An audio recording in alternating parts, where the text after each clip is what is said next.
quatrième chose que je veux dire qui est très importante, il est interdit de prendre des expériences personnelles pour en faire des doctrines. Et c'est ce que je vais enseigner dans la suite. Je vais enseigner comment même une doctrine doit naître. Quels sont les fondements pour qu'une chose puisse s'établir comme doctrine.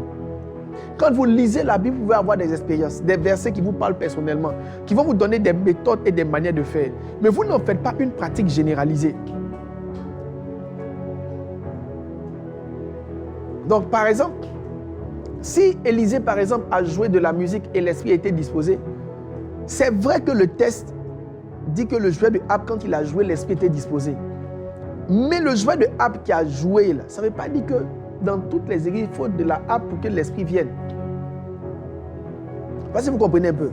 Donc, beaucoup de personnes ont des alliances, des intimités et certaines choses qu'ils ont avec le Saint-Esprit. S'ils les gardent, s'ils commencent à l'enseigner et à le rendre de façon générale, il est possible que vous commencez à faire entrer une hérésie parce que souvent dans l'interprétation des Écritures, une chose qui est vraie pour toi n'est pas forcément vraie pour tout le monde. C'est ce qu'on appelle la consécration. La consécration, c'est des choses que le Seigneur te dit à toi qu'il ne dit pas aux autres. Donc, on ne prend pas ces expériences. Donc, à partir de là, maintenant, la question, c'est comment une chose que tu as découverte peut devenir une affaire. Comment ça devient une doctrine? Comment on établit une doctrine? Et ça, j'en parlerai. À partir de quoi tes expériences?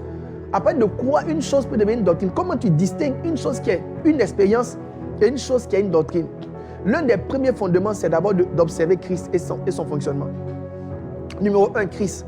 Est-ce que du vivant de Christ, il a fait ça? Est-ce que Christ a appelé un joueur de harpe? Numéro 1, Christ. Numéro 2, c'est de distinguer les paroles de Christ et les faits de Christ. Parce que Christ a ce qu'il a fait et Christ a ce qu'il a dit.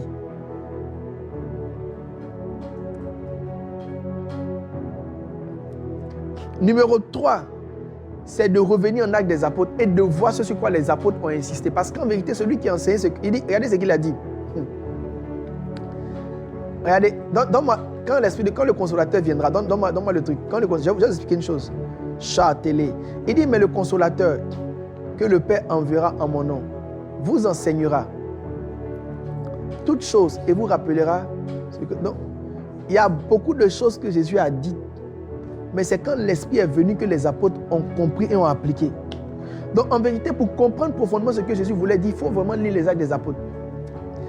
Les actes des apôtres, c'est le fondement de comment l'Église doit être.